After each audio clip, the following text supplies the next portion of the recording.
ಧಾರವಾಡ ಲೋಕಸಭಾ ಕ್ಷೇತ್ರದ ನಿರ್ಣಾಯಕ ಸಾಮಾಜಿಕ ಅಂಶಗಳನ್ನು ನಾವು ಗಮನಿಸ್ತಾ ಹೋಗೋಣ ವೀಕ್ಷಕರೇ. ಮತದಾರರಿಗೆ ಇಲ್ಲಿ ಕನೆಕ್ಟ್ ಆಗುವಂತಹ ಒಂದಷ್ಟು ವಿಷಯಗಳನ್ನು ನಿಮ್ಮ ಮುಂದೆ ನಾವು ಹಂಚಿಕೊಳ್ಳೋ ಪ್ರಯತ್ನ ಮಾಡ್ತಾ ಇದ್ದೀವಿ. ಅಂದರೆ ಸತತವಾಗಿ 4 ಬಾರಿಯಿಂದ ಗೆದ್ಕೊಂಡು ಬರ್ತಾ ಇದ್ದಾರೆ ಪ್ರಹ್ಲಾದ್ ಜೋಶಿ. ಹಾಗಾಗಿ ಕ್ಷೇತ್ರದಲ್ಲಿ ಏನು ಕೂಡ ಸಮಸ್ಯೆಗಳೇ ಇಲ್ವಾ? ಜನರ ಸಂಪೂರ್ಣ ಒಲವು ಪ್ರಹ್ಲಾದ್ ಜೋಶಿ ಅವರ ಮೇಲೇನೆ ಇರೋದ್ರಿಂದ ಅವರು ಕ್ಷೇತ್ರದಲ್ಲಿ ಏನೆಲ್ಲ ಕೆಲಸಗಳನ್ನು ಮಾಡ್ತಾ ಇದ್ದಾರೆ, ಮಾಡಿದ್ದಾರೆ, ಈಗಿರುವಂತಹ ಕೆಲಸಗಳು ಏನು ಎತ್ತ ಅನ್ನೋದರ ಕುರಿತಾಗಿ ನಾವು ನಿಮ್ಮ ಮುಂದೆ ಬಿಚ್ಚಿಡ್ತಾ ಹೋಗ್ತೀವಿ. ಯಾಕಂದ್ರೆ ಕಳೆದ 4 ಬಾರಿಯಿಂದ ಗೆದ್ಕೊಂಡು ಬಂದಿರೋದ್ರಿಂದ ಧಾರವಾಡ ಕ್ಷೇತ್ರದ ಜನಕ್ಕೆ ಏನೇನು ಕೊಟ್ಟಿದ್ದಾರೆ, ಹಾಗಾದ್ರೆ ಪೆಂಡಿಂಗ್ ವರ್ಕ್ಗಳು ಯಾವುವು ಇಲ್ವಾ? ಎಸ್, ಅದನ್ನೇ ನಾವು ನಿಮಗೆ ತಿಳಿಸ್ತಾ ಇದ್ದೀವಿ. ಮಹದಾಯಿ ಯೋಜನೆ ವಿಳಂಬ ಧೋರಣೆಯ ಆರೋಪ ಈಗಾಗಲೇ ಕೇಳಿ ಬಂದಿದೆ ಕ್ಷೇತ್ರದಲ್ಲಿ. ಇದರ ಜೊತೆಗೆ ಲಲಿತಾ ಕಲಾ ಅಕಾಡೆಮಿ ಶಂಕುಸ್ಥಾಪನೆ ಕಟ್ಟಡವೂ ಕೂಡ ಇಲ್ಲಿ ವಿಳಂಬ ಆಗಿದೆ. ಎಸ್, ಏನೇನು ವಿಳಂಬ ಆಗಿದೆ ಕಾರ್ಯಗಳು ಅನ್ನೋದರ ಕುರಿತಾಗಿ, ಯೋಜನೆಗಳು ಅನ್ನೋದರ ಕುರಿತಾಗಿ ನಾವು ನಿಮಗೆ ತಿಳಿಸ್ತಾ ಹೋಗ್ತೀವಿ. ಮತ್ತೊಂದು, ಧಾರವಾಡ ಬೆಳಗಾವಿ ರೈಲು ಮಾರ್ಗ ಕಾಮಗಾರಿ ಕೂಡ ನಿಧಾನಗತಿಯಾಗಿ ರೈಲ್ನಂತೆ ನಿಧಾನವಾಗಿ ಸಾಗ್ತಾ ಇದೆ. ಧಾರವಾಡ ಬೆಳಗಾವಿ ರೈಲು ಮಾರ್ಗ, ಇದ್ರ ಜೊತೆಗೆ ರಾಷ್ಟ್ರೀಯ ಹೆದ್ದಾರಿ ರೈಲು ಮಾರ್ಗ ಒಂದ್ ಕಡೆ ಆದ್ರೆ ರಾಷ್ಟ್ರೀಯ ಹೆದ್ದಾರಿ ಚತುಷ್ಪಥ ರಸ್ತೆ ಕೂಡ ಮಂದಗತಿಯಾಗಿ ಸಾಗ್ತಾ ಇದೆ. ಇದರ ಕಾಮಗಾರಿ ಕೂಡ, ಇದರ ಜೊತೆಗೆ ವಿಧಿವಿಜ್ಞಾನ ವಿವಿ ಶಂಕುಸ್ಥಾಪನೆ ಕಟ್ಟಡ ಕಾಮಗಾರಿ ಕೂಡ ವಿಳಂಬವಾಗಿದೆ. ಇದರ ಜೊತೆಗೆ ಹಳಿಯಾಳ ಮಾರ್ಗದ ಕೆಳಸೇತುವೆ ಕಾಮಗಾರಿ ಕೂಡ ತಡವಾಗ್ತಾ ಇದೆ. ಎಸ್, ಇಷ್ಟೊಂದು ಕಾಮಗಾರಿಗಳು ಧಾರವಾಡ ಲೋಕಸಭಾ ಕ್ಷೇತ್ರದಲ್ಲಿ ತಡವಾಗಿದೆ, ವಿಳಂಬವಾಗಿದೆ, ನಿಧಾನಗತಿಯಲ್ಲಿ ಸಾಗ್ತಾ ಇದೆ. ಹೀಗಾಗಿ ಇದೆಲ್ಲ ಕೂಡ ಮತದಾರನಿಗೆ ಕನೆಕ್ಟ್ ಆಗುತ್ತೆ. ಮತದಾರ ಇವೆಲ್ಲವನ್ನು ಕೂಡ ಯೋಚನೆ ಮಾಡಬೇಕಾಗುತ್ತೆ. ಏನೇನು ಕೊಟ್ಟಿದ್ದಾರೆ, ಬರೀ ಜಾತಿ, ಧರ್ಮ, ಹಿಂದುತ್ವ ಇದ್ರ ಮೇಲೇನೆ ಮತದಾರ ಮತ ಹಾಕೋದಲ್ಲ.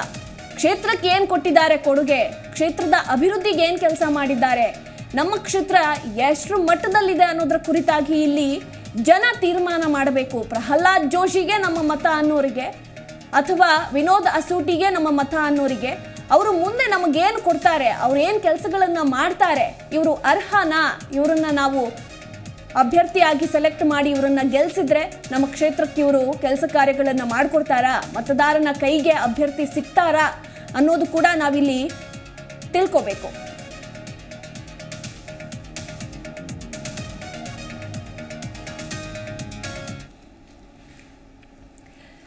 ಸಾಕಷ್ಟು ವಿಚಾರಗಳಿದೆ ಇನ್ನು ಧಾರವಾಡ ಲೋಕಸಭಾ ಕ್ಷೇತ್ರದ ಕುರಿತಾಗಿ ಮಾತನಾಡೋದಕ್ಕೆ. ಶಶಿಕಾಂತ್ ಸರ್, ನೀವು ಹೇಳ್ತಾ ಇದ್ರಿ ಜಾತಿ ಲೆಕ್ಕಾಚಾರ ಇರಬಹುದು, ಹಿಂದುತ್ವದ ಕುರಿತಾಗಿ, ಹಾಗೆ ಧಾರವಾಡದ ಹಿನ್ನೆಲೆಯನ್ನು ನಾವು ಮಾತಾಡ್ತಾ ಹೋದರೆ ನಿಜಕ್ಕೂ ಕೂಡ ಈ ಟೈಮ್ ಸಾಕೋಗೋದಿಲ್ಲ ಅಂತ ಅನಿಸುತ್ತೆ. ನಾನು ಈಗ ಮತ್ತೊಂದು ಪಾಯಿಂಟ್, ಪ್ರಹ್ಲಾದ್ ಜೋಶಿ ಸತತವಾಗಿ 4 ಬಾರಿಯಿಂದ ಗೆದ್ಕೊಂಡು ಬರ್ತಾ ಇದ್ದಾರೆ. ನಾನೀಗ ಕ್ಷೇತ್ರದಲ್ಲಿ ಆಗ್ತಾ ಇರುವಂತಹ ಕಾಮಗಾರಿಗಳ ವಿಳಂಬ, ಎಷ್ಟು ಮಟ್ಟಿಗೆ ಕಾಮಗಾರಿ ನಡೆದಿದೆ, ಕ್ಷೇತ್ರದ ಜನಕ್ಕೆ ಏನು ಕೊಟ್ಟಿದ್ದಾರೆ ಅನ್ನೋದನ್ನೆಲ್ಲ ನಾವು ತೋರಿಸ್ತಾ ಇದ್ದೀವಿ. ಹಾಗಾದರೆ ಜನರು ಇದು ಯಾವುದನ್ನು ನೋಡ್ತಾ ಇಲ್ವಾ? ಬರೀ ಹಿಂದುತ್ವ, ಜಾತಿವಾರು ಲೆಕ್ಕಾಚಾರ, ಜಾತಿ ರಾಜಕಾರಣ ಇದನ್ನೇ ನೋಡ್ತಾ ಇದ್ದಾರಾ? ಯಾರೇ ಬರಲಿ ಪ್ರಹ್ಲಾದ್ ಜೋಶಿ ಗೆಲ್ಲಬೇಕಷ್ಟೇ, ನಮ್ಮ ಕ್ಷೇತ್ರ ಅಭಿವೃದ್ಧಿ ಹೊಂದಲಿಲ್ಲ, ನಮಗೇನು ಸಿಗದೇ ಇದ್ರೂ ಪರವಾಗಿಲ್ಲ, ನಮ್ಮ ಜಾತಿಯವರು ಗೆಲ್ಲಬೇಕು, ಹಿಂದುತ್ವ ಗೆಲ್ಲಬೇಕು ಅನ್ನೋದೇ ಧಾರವಾಡ ಮತಪ್ರಭುಗಳ ತಲೆಯಲ್ಲಿ ಕೂತು ಬಿಟ್ಟಿದೆಯಾ ಅಂತ. ಅಲ್ಲ, ಅಭಿವೃದ್ಧಿಯ ಬಗ್ಗೆ ಆಲೋಚನೆ ಮಾಡಿದರೆ ಜೋಶಿ ಅವರು 4 ಬಾರಿ ಆಯ್ಕೆ ಆಗಿ ಬರ್ತಿರ್ಲಿಲ್ಲ. ಎಕ್ಸಾಕ್ಟ್ಲಿ, ಆಯ್ತಾ? ಸೊ ಅಲ್ಲಿರ್ತಕ್ಕಂಥ ಜನರಿಗೆ ಅಭಿವೃದ್ಧಿಗಿಂತನೂ ಹೆಚ್ಚಾಗಿ ಅವ್ರಿಗೆ ಹಿಂದುತ್ವವೇ ಬಹಳ ಮುಖ್ಯ ಆಯಿತು, ಮತಾಂಧತೆ ಬಹಳ ಮುಖ್ಯ ಆಯಿತು. ಸೊ ಆದ್ದರಿಂದ ಜೋಶಿ ಅವರು ಇಲ್ಲಿವರೆಗೂ ಸರಳವಾಗಿ ಸುಲಭವಾಗಿ ಆಯ್ಕೆ ಮಾಡ್ಕೊಂಡು ಬರ್ತಾ ಇದ್ರು. ಆಮೇಲೆ ಅವರು ಏನೂ ಮಾಡಿಲ್ಲ ಅನ್ನೋದು ತಪ್ಪಾಗತ್ತೆ. ಯಾಕೆಂದರೆ 2014ರಿಂದ ಈ ಮತಕ್ಷೇತ್ರಕ್ಕೆ ಅವರು ಬಹುಶಃ ಒಂದು 7,560 ಕೋಟಿ ರೂಪಾಯಿ ತೊಗೊಂಬಂದಿದ್ದಾರೆ. ಅಲ್ಲ, 8,300 ಕೋಟಿ ರೂಪಾಯಿ ತಂದಿದ್ದಾರೆ. ಅವರು ಅನುದಾನ ತೊಗೊಂಬಂದಿದ್ದಾರೆ. ಬೇರೆ ಹಲವಾರು MP ಗಳು ತರದೇ ಇರತಕ್ಕಂಥಷ್ಟು ಅನುದಾನವನ್ನು ಇವರು ತೆಗೆದುಕೊಂಡು ಬಂದಿದ್ದಾರೆ ಅಲ್ಲಿ. ಅದ್ರ ಜೊತೆಗೆ ರೈಲ್ವೆ ಇಲಾಖೆ ಕಾಮಗಾರಿಗಳೇನಿದಾವಲ್ಲ, ಅದಕ್ಕೆ 7,500 ಕೋಟಿ ಬಿಡುಗಡೆ ಮಾಡಿಸಿದ್ದಾರೆ. ಆಯ್ತಾ? ಆ ಒಂದೇ ಮಾತ್ರ ರೈಲ್ ಇದೆ ಅಲ್ವಾ, ಅದು ಧಾರವಾಡಕ್ಕೆ ಬರೋ ಹಾಗೆ ಮಾಡಿದ್ದಾರೆ. ಆಮೇಲೆ ಬಹಳ ಪ್ರಮುಖವಾದಂಥ 2 ಇನ್ಸ್ಟಿಟ್ಯೂಟ್ಗಳು ಬಂದಿದ್ದಾವೆ ಅಲ್ಲಿ. ಒಂದು IIT, ಇನ್ನೊಂದು IIT ಅಂತ ಹೇಳ್ಬಿಟ್ಟು, ಅದು ಕೇಂದ್ರ ಸರ್ಕಾರದ್ದು. ಸೊ ಅದಕ್ಕೆ ಕಲ್ಯಾಣ ಕರ್ನಾಟಕದಲ್ಲಿ ಭಾರಿ ತುರಿಸಿನ ಪೈಪೋಟಿ ಇತ್ತು, ನಮಗೆ ಕೊಡಿ ಅಂತ. ಅದನ್ನು ತಮ್ಮ ಪ್ರಭಾವ ಬಳಸಿಬಿಟ್ಟು ಇವು ಎರಡನ್ನೂ ತಂದು ಒಂದು ದೊಡ್ಡ ಕ್ಯಾಂಪಸ್ಗಳನ್ನು ಅಲ್ಲಿ ಮಾಡಿದ್ದಾರೆ. ಆಮೇಲೆ ಹೆಚ್ಚಾಗಿ ಈ ರೈಲು ನಿಲ್ದಾಣ, ವಿಮಾನ ನಿಲ್ದಾಣ ಅವುಗಳೆಲ್ಲವನ್ನು ಸಹಿತ ಅಪ್ಗ್ರೇಡ್ ಮಾಡಿದ್ದಾರೆ.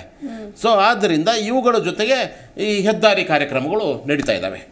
ಸೊ ಇವೆಲ್ಲವೂ ಸಹಿತ ಅಲ್ಲಿರ್ತಕ್ಕಂಥವ್ರೆ. ಆಮೇಲೆ ಸ್ಮಾರ್ಟ್ ಸಿಟಿಗೆ ಧಾರವಾಡವನ್ನು ಆಯ್ಕೆ ಮಾಡಿದ್ದಾರೆ, ಅದಕ್ಕೆ ಒಂದಿಷ್ಟು ದುಡ್ಡು ತಂದಿದ್ದಾರೆ.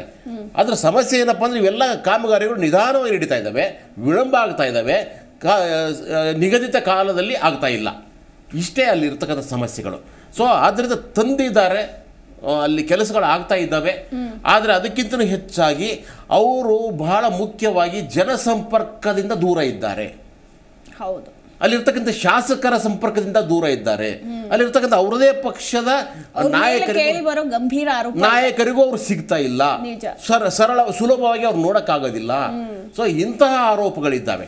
ಸೊ ಇವುಗಳನ್ನು ಯಾವಾಗ ನೀವು ಕಾರ್ಯಕರ್ತರಿಂದ ದೂರ ಆಗ್ತಿರೋ, ಯಾವಾಗ ಅಲ್ಲಿರ್ತಕ್ಕಂಥ ಲೋಕಲ್ ಮುಖಂಡರಿಂದ ಭಿನ್ನವಾಗಿರ್ತಿರೋ, ದೂರವಾಗಿರ್ತಿರೋ, ಆವಾಗ ಅಲ್ಲಿ ಅಸಹನೆ ತಾಂಡವವಾಡುತ್ತೆ.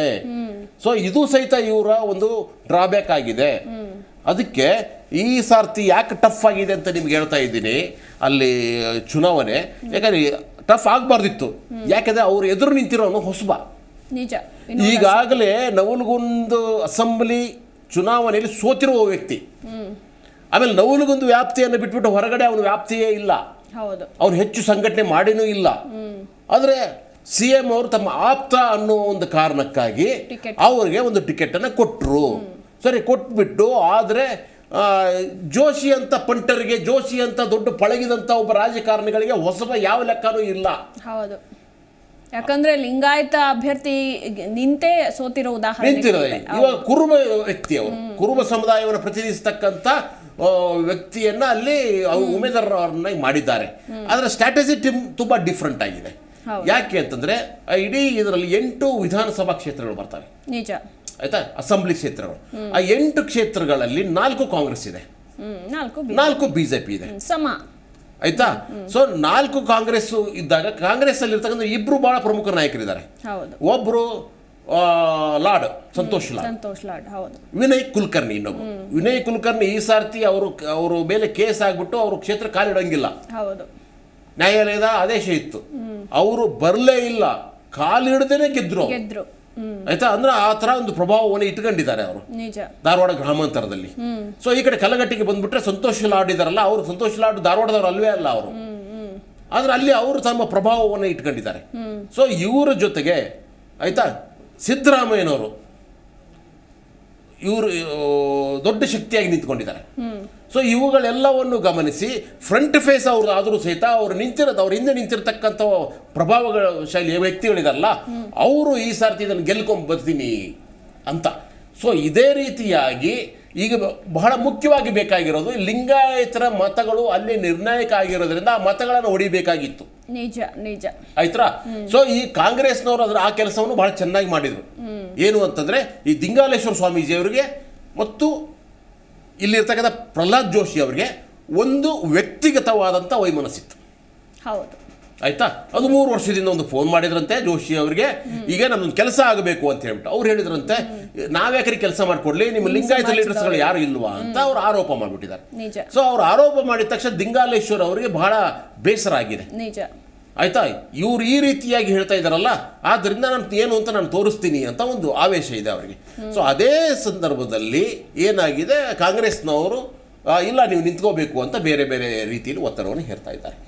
ಸೊ ಇಂಥ ಸಂದರ್ಭದಲ್ಲಿ ಇವಾಗ ಈ ಲಿಂಗಾಯತ ಮತಗಳನ್ನು ಹೇಗೆ ಹೊಡಿಬೇಕು, ಇನ್ನಲ್ಲಿ ಎಲ್ಲ ಲಿಂಗಾಯತ ಮಠದ ಸ್ವಾಮಿಗಳಿದ್ದಾರೆ, ಮಠಗಳಿದಾವೆ, ಅಲ್ಲಿ ಜಗದ್ಗುರುಗಳಿದ್ದಾರೆ.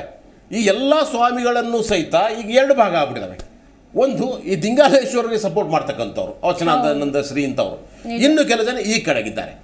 ಸೊ ಈ ಎರಡನ್ನೂ ಅದರಲ್ಲೇ ಬದಲಾಯಿಸಿ ಈಗ ಜೋಶಿ ಅವರಿಗೆ ಎಂದೂ ಇಲ್ಲದಂಥ ಒಂದು ಸಂಘರ್ಷಮಯವಾದ ವಾತಾವರಣ, ಸಂಕಷ್ಟದ ಪರಿಸ್ಥಿತಿಯಲ್ಲಿ ಸಿಲುಕೊಂಡಿದ್ದಾರೆ. ಎಸ್, ಮಾತಾಡೋಣ ಸರ್ ಈ ಕುರಿತಾಗಿ. ಎಸ್, ನಮ್ಮ ಪ್ರತಿನಿಧಿ ಕಲ್ಮೇಶ್ ಇದ್ದಾರೆ. ಎಸ್ ಕಲ್ಮೇಶ್, ಈಗಷ್ಟೇ ನಾವು ದಿಂಗಾಲೇಶ್ವರ ಶ್ರೀಗಳ ಕುರಿತಾಗಿ ಚರ್ಚೆಯನ್ನ ಮಾಡ್ತಾ ಇದ್ವಿ. ಕ್ಷೇತ್ರದಲ್ಲಿ ಅವರ ಪ್ರಭಾವದ ಕುರಿತಾಗಿ ಎಲ್ರಿಗೂ ಕೂಡ ಗೊತ್ತೇ ಇದೆ. ಈಗ ಲೋಕಸಭಾ ಕ್ಷೇತ್ರಕ್ಕೆ ಅವರು ಯಾವ ರೀತಿ ಸಿದ್ಧತೆಗಳನ್ನು ಮಾಡ್ಕೊಳ್ತಾ ಇದ್ದಾರೆ, ಪ್ರಚಾರದಲ್ಲಿ ಧುಮುಕಿದ್ದಾರಾ, ಹಾಗೆ ಕಾಂಗ್ರೆಸ್ನವರು ಸೆಳೆಯುವ ಪ್ರಯತ್ನ ಕೂಡ ಮಾಡ್ತಾ ಇದ್ರು. ಕಾಂಗ್ರೆಸ್ ಅಭ್ಯರ್ಥಿ ವಿನೋದ್ ಅಸೂಟಿ ಅವರ ಬದಲಾವಣೆ ಕುರಿತಾಗಿ ಕೂಡ ಚರ್ಚೆಗಳು ಬರ್ತಾ ಇತ್ತು. DKಶಿ ಒಪ್ಪಿಗೆ ಸೂಚಿಸಿದ್ದಾರೆ, ಆದರೆ ಸಿದ್ದರಾಮಯ್ಯ ಬಣ ಒಪ್ಪಿಗೆ ಸೂಚಿಸಿಲ್ಲ ಅಂತ ಹೇಳಲಾಗ್ತಾ ಇತ್ತು. ಸೊ ಈ ಒಂದು ವಿಚಾರಕ್ಕೆ ಸಂಬಂಧಪಟ್ಟಂತೆ ಅಪ್ಡೇಟ್ ಏನಿದೆ? ಮಧು, ಏನು ದಿಂಗಾಲೇಶ್ವರ ಸ್ವಾಮೀಜಿ ಅವರನ್ನ ಕಣಕ್ಕೆ ಇಳಿಸಬೇಕು. ಯಾಕಂದ್ರೆ ಅವ್ರು ಕಳೆದ ಮೊದಲ ಗೋಷ್ಠಿಯಲ್ಲಿ, ಪತ್ರಿಕಾಗೋಷ್ಠಿಯಲ್ಲಿ ಒಂದು ಕ್ಲಿವೇನ್ ಕೊಡ್ತಾರೆ. ಒಂದು ಪ್ರಹ್ಲಾದ್ ಜೋಶಿ ಅವರ ಮೇಲೆ ನೇರವಾದಂತ ಆರೋಪ ಮಾಡ್ತಾರೆ. ಪ್ರಹ್ಲಾದ್ ಜೋಶಿ ಅವರು ಸಾಕಷ್ಟು ಸ್ವಜನ ಪಕ್ಷಪಾತ ಮಾಡ್ತಾರೆ, ಯಾವುದೇ ಅಭಿವೃದ್ಧಿ ಕೆಲಸ ಮಾಡ್ತಾ ಇಲ್ಲ, ಅವರನ್ನ ಸೋಲಿಸೋದೇ ಅನಿವಾರ್ಯ, ಯಾಕಂದ್ರೆ ಪ್ರಹ್ಲಾದ್ ಜೋಶಿ ಅವರು ಸೋಲಬೇಕು ಅನ್ನೋದೊಂದು 1 ಪಾಯಿಂಟ್ ಅಜೆಂಡಾ ಇಟ್ಕೊಂಡು ಅವರು ಒಂದು ಸುದ್ದಿಗೋಷ್ಠಿ ಮಾಡ್ತಾರೆ. ನಂತರ ಹಿಂದ್ಗಡೆ ಅವರ ಏನು ಆ ಸುದ್ದಿಗೋಷ್ಠಿ ಅಥವಾ ಮುಂದೆ ಚುನಾವಣೆಗೆ ಸ್ಪರ್ಧೆಯನ್ನ ಮಾಡಬೇಕು ಅನ್ನೋ ವಿಚಾರಕ್ಕಿಂತ ಮುಂಚೆ ಹಲವಾರು ವಿಚಾರಗಳನ್ನ ಹಂಚ್ಕೊಳ್ತಾರೆ. ಎಲ್ಲೋ ಒಂದ್ ಕಡೆ ಪ್ರಹ್ಲಾದ್ ಜೋಶಿ ಅವರನ್ನ ಟಾರ್ಗೆಟ್ ಮಾಡಿಕೊಂಡೇ ದಿಂಗಾಲೇಶ್ವರ ಸ್ವಾಮಿಗಳು ಕಣಕ್ಕಿಳಿತಿದ್ದಾರೆ ಅನ್ನೋದು ಸ್ಪಷ್ಟ ಆಯಿತು. ಆದ್ರೆ ನಂತರ ಅವರು ಪಕ್ಷೇತರ ಅಭ್ಯರ್ಥಿಯಾಗಿ ನಾನು ಇಳಿತೇನೆ, ಲೋಕಸಭಾ ಚುನಾವಣೆಗೆ ಬರ್ತೇನೆ ಅನ್ನೋ ಒಂದ್ ರೀತಿಯ ಸೂಚನೆ ಸಿಕ್ಕಾಗ ಅವ್ರ ಹಿಂದ್ಗಡೆ ಸಾಕಷ್ಟು ನಾಯಕರು ಅವ್ರಿಗೆ ಹಿನ್ನಡೆಯಲ್ಲಿ ನಿಂತು ಅವ್ರಿಗೆ ಚುನಾವಣೆ ಕಣಕ್ಕಿಳಿಬೇಕು ಅಥವಾ ಅವರೇ ಕಾಂಗ್ರೆಸ್ನ ಅಭ್ಯರ್ಥಿ ಆಗಬೇಕು, ಅಧಿಕೃತ ಅಭ್ಯರ್ಥಿ ಆಗಬೇಕು ನಿಟ್ಟಿನಲ್ಲಿ ಚರ್ಚೆ ಆದವು. DK ಶಿವಕುಮಾರ್ ಒಂದು ಸುಳುವನ್ನು ಕೊಟ್ಟರು. ನಂತರ ಅದಕ್ಕಿಂತ ಮುಂಚೆ ಸಾಕಷ್ಟು ರೀತಿಯ ರಾಜಕೀಯ ಬೆಳವಣಿಗೆ ಆದವು. ಕೆಲ ಕಾಂಗ್ರೆಸ್ನ ನಾಯಕರೇ, ಶಾಸಕರೇ ಹೈಕಮಾಂಡ್ ಮೇಲೆ, ಕಾಂಗ್ರೆಸ್ನ ಹಿರಿಯ ನಾಯಕರ ಮೇಲೆ ಒತ್ತಡ ತಂದ್ರು, ದಿಂಗಾಲೇಶ್ವರ ಸ್ವಾಮಿಗೆ ಟಿಕೆಟ್ ಕೊಡಬೇಕು, ಯಾಕಂದ್ರೆ ಪ್ರಹ್ಲಾದ್ ಜೋಶಿ ಅವ್ರನ್ನ ಎದುರಿಸಬೇಕಾದ್ರೆ ದಿಂಗಾಲೇಶ್ವರ ಸ್ವಾಮಿ ಒಬ್ಬ ಸೂಕ್ತ ಅಭ್ಯರ್ಥಿ ಅನ್ನೋ ರೀತಿಯಲ್ಲಿ ಒತ್ತಡ ತಂದ್ರು. ಆದ್ರೆ ಸಿದ್ದರಾಮಯ್ಯನವರು, ಮುಖ್ಯಮಂತ್ರಿಯವರು ಏನು ತಮ್ಮದೇ ಆದಂತಹ ಸಮುದಾಯದ ಹುಡುಗ ಇದ್ದಾನೆ, ಯುವಕರಿದ್ದಾನೆ, ಅವನಿಗೆ ಟಿಕೆಟ್ ಕೊಟ್ಟಿದ್ದೇವೆ ಆಲ್ರೆಡಿ ಅನ್ನೋ ರೀತಿ ಹೇಳಿದ್ರು. ಆದ್ರೆ ಹಿನ್ನಡೆ ಕೆಲ ನಾಯಕರು ಏನ್ ಮಾಡಿದ್ರು, ದಿಂಗಾಲೇಶ್ವರ ಸ್ವಾಮಿಗೆ ಖಂಡಿತ ಕೊಟ್ಟರೆ ಒಂದ್ ರೀತಿಯ ಇಲ್ಲಿ ಲಿಂಗಾಯತ ಓಟಗಳನ್ನ ಪಡಿಬಹುದು. ಜೊತೆಗೆ ಈ ಏನು ಬಿಜೆಪಿಯಲ್ಲಿ ಇರತಕ್ಕಂಥ ಅಸಮಾಧಾನಗಳಿದ್ದಾವೆ, ಸಾಕಷ್ಟು ಅಸಮಾಧಾನ ಇದ್ದಾರೆ. ಯಾಕಂದ್ರೆ ಜಗದೀಶ್ ಶೆಟ್ಟರ್ ಅವ್ರನ್ನ ಕ್ಷೇತ್ರ ಬಿಟ್ಟು ಬೇರೆ ಕಡೆ ಕಳಿಸಿರೋದು, ಜಗದೀಶ್ ಶೆಟ್ಟರ್ ಮತ್ತು ಪ್ರಹ್ಲಾದ್ ಜೋಶಿ ಮಧ್ಯೆ ಇರತಕ್ಕಂಥ ಸಾಕಷ್ಟು ವೈಮನಸ್ಸು, ಅವರ ಭಿನ್ನ ಅಭಿಪ್ರಾಯ ಸಾಕಷ್ಟು ತಾರಕಕ್ಕೆ ಏರಿತ್ತು. ಎಲ್ಲ ಒಂದ್ ಕಡೆ ಈ ಲಿಂಗಾಯತ್ ಸಮುದಾಯವನ್ನ ಪ್ರಹ್ಲಾದ್ ಜೋಶಿ ಅವರು ತುಳಿತಾ ಇದ್ದಾರೆ, ಅವರ ನಾಯಕರನ್ನ ಬೆಳೆಸ್ಕೊಡ್ತಲ್ಲ. ಯಾಕಂದ್ರೆ ಹಾವೇರಿಯಲ್ಲಿ ಏನಾಯ್ತು, ಮಹೇಶ್ ನಾಲ್ವಾಡ್ ಎಂಬ ಲಿಂಗಾಯತ್ ಏನು ಅವನು ಟಿಕೆಟ್ ಕೊಡಿಸ್ತಾನೆ ಅಂತೇಳಿ ಅವ್ರಿಗೆ ಅಲ್ಲಿ ಸಾಕಷ್ಟು ಚುನಾವಣೆ ಮುಂಚೆನೆ 5-6 ತಿಂಗಳ ಮುಂಚೆನೆ ಅವ್ರನ್ನ ತಯಾರು ಮಾಡಿದ್ರು. ಸಾಕಷ್ಟು ಕೋಟ್ಯಾಂತರ ರೂಪಾಯಿನ ಕಳೆದುಕೊಂಡ್ರು. ಅನೇಕ ನಾಯಕರನ್ನ ಈ ರೀತಿಯಾಗಿ ತಮ್ಮ ಪ್ರಹ್ಲಾದ್ ಜೋಶಿ ಅವರು ಏನ್ ಮಾಡ್ತಾ ಇದ್ದಾರೆ, ಒಂದ್ ರೀತಿ ಯಾರು ಅವ್ರ ಬೆಳೀತಾರೆ, ಆರ್ಥಿಕವಾಗಿ ಬಲಾಟೆ ಆಗ್ತಾರೆ, ರಾಜಕೀಯವಾಗಿ ಯಾರು ಬಲಾಟೆ ಆಗ್ತಾರೆ, ಅವ್ರನ್ನ ತುಳಿತಕ್ಕಂಥ ಕೆಲಸವನ್ನ ಪ್ರಹ್ಲಾದ್ ಜೋಶಿ ಮಾಡ್ತಾರೆ. ಆದ್ರಿಂದ ಖಂಡಿತವಾಗಿ ಎಲ್ಲ ಒಂದ್ ಕಡೆ ಪ್ರಹ್ಲಾದ್ ಜೋಶಿ ಅವರು ಇಡೀ ಸಮುದಾಯದ ತುಳಿದ್ರ ಜೊತೆಗೆ ತಮ್ಮ ಸ್ವಜನ ಪಕ್ಷಪಾತ ತಾವು ಬೆಳಿಬೇಕು ಅನ್ನೋ ಕಾರಣಕ್ಕೋಸ್ಕರ ರಾಜಕಾರಣ ಮಾಡ್ತಾರೆ ಎಂಬ ಗಂಭೀರ ಆರೋಪ. ಅದರಲ್ಲಿ ಸಹಜವಾಗಿ ಸಾಕಷ್ಟು ವಿನಯ್ ಕುಲಕರ್ಣಿ ಅವರ ಪ್ರಕರಣದಲ್ಲೇ ಸಾಕಷ್ಟು ಪ್ರಹ್ಲಾದ್ ಜೋಶಿ ಅವರು ಪ್ರಮುಖ ಪಾತ್ರ ವಹಿಸಿದ್ದಾರೆ ಎಂಬ ಬಗ್ಗೆ ಸ್ವತಃ ವಿನಯ್ ಕುಲಕರ್ಣಿ ಅವರೇ ಗಂಭೀರ ಆರೋಪ ಮಾಡಿದ್ದಾರೆ.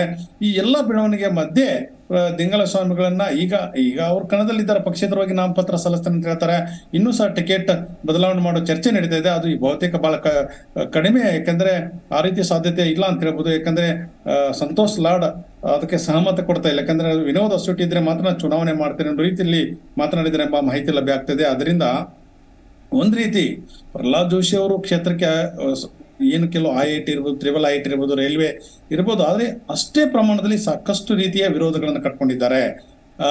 ಇಲ್ಲಿಯ ಮೂಲಭೂತ ಸೌಕರ್ಯಗಳು ಸರಿಯಾಗಿಲ್ಲ, ಕೇಂದ್ರದಿಂದ ಬರತಕ್ಕಂಥ ಈಗಿನ ಅನುದಾನಗಳು ಸಾಕಷ್ಟಿದೆ ಮಾಡಿದರೆ, ಆದ್ರೆ ಈಗಿನ ಪ್ರಸ್ತುತವಾಗಿ ಸಾಕಷ್ಟು ರೀತಿಯಂತ ಹಿನ್ನಡೆ ಪ್ರಹ್ಲಾದ್ ಜೋಶಿಗೆ ಆಗೋ ಸಾಧ್ಯತೆನೂ ಇದೆ. ಆದ್ರೆ ಎಷ್ಟು ದಿಂಗಾಲೇಶ್ವರ ಸ್ವಾಮಿಗಳು ಮತಗಳನ್ನು ಪಡಿತಾರೆ ಅನ್ನೋದ್ರ ಬಗ್ಗೆ ಅಲ್ಲಿಯ ಒಂದು ಭವಿಷ್ಯ ನಿಂತಿದೆ. ಜಿ ಕನ್ನಡ ನ್ಯೂಸ್ ಈಗ ನಿಮ್ಮ ಮನೆಯಲ್ಲೇ ನೋಡಿ. ಎಲ್ಲ ಕೇಬಲ್ಗಳಲ್ಲಿ ಈಗ ಲಭ್ಯ.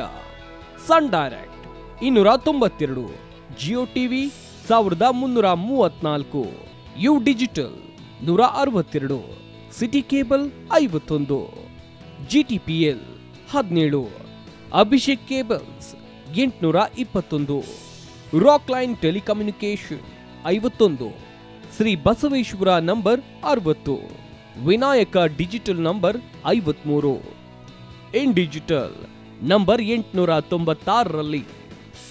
ನಿಮ್ಮಿಸ್ತದ ಜಿ ಕನ್ನಡ ನ್ಯೂಸ್ ನೋಡಿ ಆನಂದಿಸಿ.